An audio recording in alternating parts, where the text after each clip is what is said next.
Taiwan, baby. Taiwan. To this day.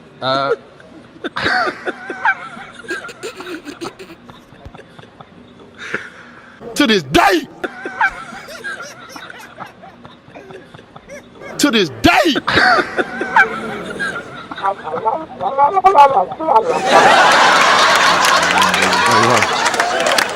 this day.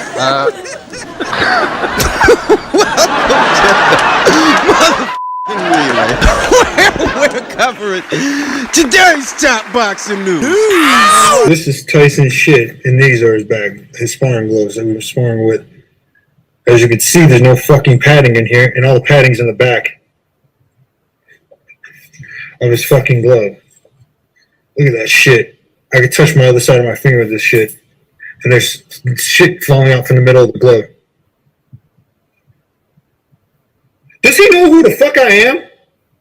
He must not know, does he? Does he? What? Oh, he does not know. And then, these are the sparring gloves they told me they got for me. These let's see. Watch the squeeze. And guess what? That's the same brand he fought in during fight night. Those gloves are the same brand he fought in during fight night. He didn't fight in the Everlast brand during fight night. He fought in that brand, that UK brand. The spin doctors that make up Deontay Wilder's core fan base have concocted a new conspiracy theory since the old one really wasn't panning out. They weren't getting anywhere with that, so they have decided to cook up this. And then he had those Everlast padlock gloves, but he said he used those for bag. But in the build up to the fight, if you watch the behind the scenes, Tyson Fury's getting ready to spar and puts on those Everlast gloves. Caught right there. And then that cut man wasn't even in camp during the time. He just came during the auto fight, the Wyland auto fight. That's when he came into play. He wasn't in camp in the at Freddie Roach's gym downstairs during the time this happened. So that is Nicholas Asberry, a heavyweight who alleges he was actually in camp with Tyson Fury. He was present at the Wild Card gym ahead of what was the first fight. Wilder versus Fury fight. Bear in mind that we're still talking about the first fight. This ain't the fight where Wilder got smacked around and put on his ass 2 times and stopped. These guys are still using the first fight as the centerpiece of their argument. Why? Not sure why, since, the fight was called a draw, so what fucking difference does that make? What's the relevance of that to the second fight? Absolutely nothing. Techniques and stuff, and then we go in the back. Tyson's like, I'm going to put my sparring gloves with you. He told me that the other day. And then the day after we sparred, they said we're supposed to spar again the next day, but then no, because I fucked his ass up. And then we went to go we're basically done working out, and I went to go look around the gym because I haven't really saw the Wild Card boxing gym downstairs because it's exclusive for exclusive big time fighters. So I went around and I went to Tyson. I saw Tyson's shoes, and these were sparring gloves. I picked them up, and then I started shaking them, and I was like, I took them out. I was like, yo guys, look at this, and I squeezed his glove, and a bunch of just foam fell out the bottom. And then if you look we stuck our hands on the inside, and there was a little cut with padding being felt like it being pulled. And then we checked the other gloves of other fighters in around there, and then we checked the glove. Another glove had an egg, those little egg weight things in there. Those little hand pound weights, those new ones that you can shadow box with. Right. One of those were inside of a glove. Now I don't know if he's taking the padding out of a glove and sticking the hand weight in there and then taping it so it's flimsy with the hand weight at the end. Because a paper bag would be it blows in the wind, but his thing is snapping and making contact. It's like a whip almost with a separation of his hand. It's snap, snap, snap. Essentially what Nicholas Asberry is alleging is that while he was there at the Wild Card boxing gym, ahead of what was the first Tyson Fury versus Deontay Wilder fight, that there was tampering with the gloves that Tyson Fury was using in camp, that allegedly the gloves were retrofitted with some kind of weight that you would normally use to shadow box. And this is intended to service as anecdotal evidence that Tyson Fury tampered with his gloves for the Deontay Wilder fight, the first one. And the biggest problem with this theory is, even if you entertain it, even if you entertain every single aspect of Nicholas Asberry's story, you never heard Wilder say any of this stuff about Tyson Fury's gloves. You never heard Wilder say any of the stuff that these guys are saying. When Deontay Wilder described Tyson Fury's punch, his power, after the first fight, ahead of the second one, what did he say Tyson Fury has at the end of his arms? Do you remember? Feather dusters. Feather dusters. You can't punch. I don't know what you talking about, knocking somebody in the second round. You ain't never knocked nobody in no second round. You got pillows for fists. That's why I kept running through you. Because you can't punch. Correction. You can't I did not punch. count the last opponent in the second round. You pussy. can't, man. You told that man to drop and he failed. Did you hear that, fellas? Did you hear that? Did you hear how Deontay Wilder described Tyson Fury's power? At any point in the year, between the first fight and the second fight, did you ever hear Deontay Wilder himself, or a member of his team, say that there was something suspicious about either Fury's gloves No. or Fury's power? Did you ever hear these guys say anything about that? No. No. Not even the guys that are saying all this stuff here today, over a year later, in reference to the first fight. These guys didn't decide to say anything, notice anything about Tyson Fury's gloves until well after the first fight. Over a year. Really? After the second fight. But you know, as far as Tyson Fury's power, as far as anything that might have been going on with his gloves as a result of pursuing a competitive edge, a power edge. Y'all want me to play it again? Because it's you guys that are saying that Tyson Fury took the padding out of his gloves and that's why they looked so flimsy in the first fight. You guys are saying anything from Fury took the padding out of his gloves in the first fight to he might have had weights in his gloves in the first fight. You guys are saying this. Not Wilder. But as far as Wilder, and as far as what Wilder had to say about it, Got pillows for fists. That's why I kept running through you. Got pillows for fists. Pillows for fists. Got pillows for fists. That's why I kept running through you. you'll excuse me for saying so, but if Tyson Fury's gloves were somehow tampered with, if he went as far as putting some kind of weight inside of the glove, I think Wilder would have noticed. Yeah. As he's had a year's time to think about it. And at no point in the year, well over a year, following the first fight, did you ever hear Deontay Wilder say that there was something fishy about Tyson Fury's gloves? And he was actually in the ring with him. Yeah. Whereas you guys, Were not. I'll tell you that this story's a little hard to believe. A little. It is. That Nicholas Asberry could have been privy to this information ahead of the first fight. Allegedly. Watches the first fight. Allegedly. Doesn't say anything. Doesn't say anything until well over a year later.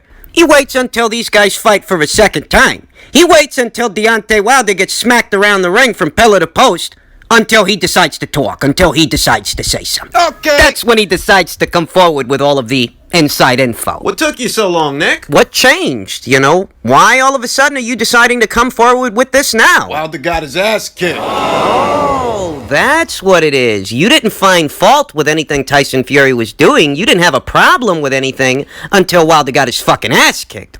Oh, all of a sudden you want to talk about glove tampering. Well, the problem with what you're talking about is you're talking about glove tampering in the first fight, whereas Deontay Wilder didn't get his ass kicked from pillar to post until the second fight. And that really is only if I believe your story. Story that I find a little hard to believe for a number of reasons. The day after we sparred, they said we're supposed to spar again the next day, but then no, because I fucked his ass up. Oh, so you fucked Tyson Fury's ass up in camp. Is that what I'm hearing? Cool story. You know, Nicholas Asberry, God bless him. Pro boxer with a pro record of 9 wins and 1 loss. And this is a guy who hasn't actually had a fight since 2016. Okay? For all intents and purposes, this guy's out of action. This guy is formally retired until further notice. The guy who's claiming he fucked Tyson Fury's ass up. I mean, that's what he's saying. Make of that what you will. He fucked Tyson Fury's ass up where he couldn't fuck up Malcolm Tan. Malcolm who?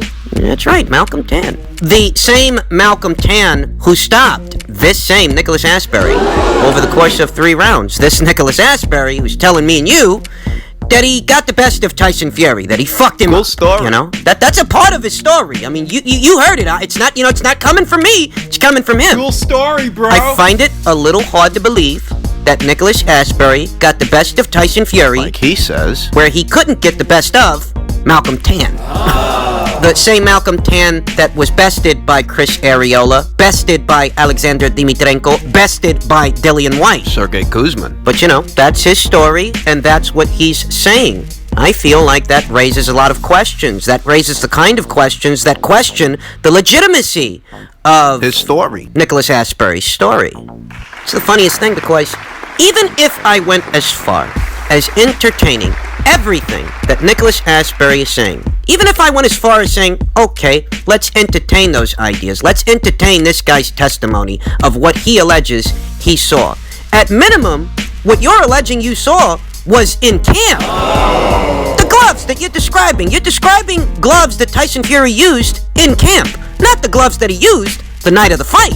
Because the gloves he used the night of the fight were inspected by the Nevada State Athletic Commission. And I think the Nevada State Athletic Commission would have noticed that there was some kind of a shake weight in there, or there was something wrong with the gloves. Call me crazy. And neither the Nevada State Athletic Commission or Deontay Wilder himself noted anything suspicious, anything off about Tyson Fury's gloves. Same Deontay Wilder who shared the ring with Tyson Fury while he was wearing those gloves and felt those gloves on his arms, on his face, on his body. He got to feel the leather from those gloves firsthand, and at no point after the fight did you hear Deontay Wilder say that something was wrong, or something was suspicious, or something was in the gloves. He didn't say He that. had an entire year to bring any of those kinds of queries, inquiries, concerns. He had a whole year to voice any opinions about anything that may or may not have been wrong with Tyson Fury's gloves, but as far as Wilder was concerned... Got pillows for fists. That's why I kept running through you. So pardon me for saying so, but... this little story of Nicholas Asberry's is a bit hard to believe. Though there is the matter of his story to reconcile. I mean, is this guy outright lying? I'll go as far as saying that if I entertain Nicholas Asberry's testimony, that still does not prove that Tyson Fury tampered with his gloves the night of the Deontay Wilder fight, the first fight. That even if I go with everything that Nicholas is saying, that doesn't prove that Tyson Fury did anything to his gloves the night of the Wilder fight, because the night of the Wilder fight, those gloves were inspected by the Nevada State Athletic Commission, whereas the gloves he's using in camp were not. And as far as the gloves that he's using in camp, you know, the allegation that perhaps the gloves were retrofitted with some kind of a weight that you would use to shadow box. Let's entertain that. Well, perhaps those gloves were retrofitted with some kind of a weight that you would normally use to shadow box so that you could reap the same benefit that you get from when you use those weights to shadow box. Resistance training. So that when he's not using those gloves that are retrofitted with some kind of a weight, his hands will feel lighter. He will receive a benefit in his hand speed by operating with gloves that have weights in them, by sparring with them, by using the heavy bag, the double end bag, with these retrofitted gloves. I mean, if the question is, why would Tyson Fury take the padding out of his gloves and put some kind of weight in there during camp, it's because he's in fucking camp. These obviously ain't the same gloves he's going to use the night of the fight. The gloves he's going to use the night of the fight are going to be inspected by the commission, by members of Wilder's team. So telling me about something that you saw in camp holds no bearing over what gloves he wore the night of the first fight. The first fight, which, let's be honest, holds little to no bearing over how the second fight played out. And rest assured, ladies and gentlemen, it's the second fight that's got all these would-be private investigators cooking up these cockamamie conspiracy theories. Because I can guarantee you, if Wilder wouldn't have got slapped around the way that he did, if he would have knocked out Tyson Fury, you wouldn't have heard these guys coming up with all this bullshit. Essentially, what their real problem is that Wilder got beat the fuck up. And all they can do to try to cope with that is to assassinate Tyson Fury's character by trying to rewrite history with all of these allegations. What these individuals hope to do is cast an air of suspicion over Tyson Fury to where they can taint his victory over Wilder. And the problem is, well, in the first fight, they didn't give Fury the victory, did they? No. No, they called it a draw. It's the second fight where, Fury beat the shit out of Wilder. It's the second fight where he beat that guy from pillar to post. And it's the second fight that you guys really got a problem with.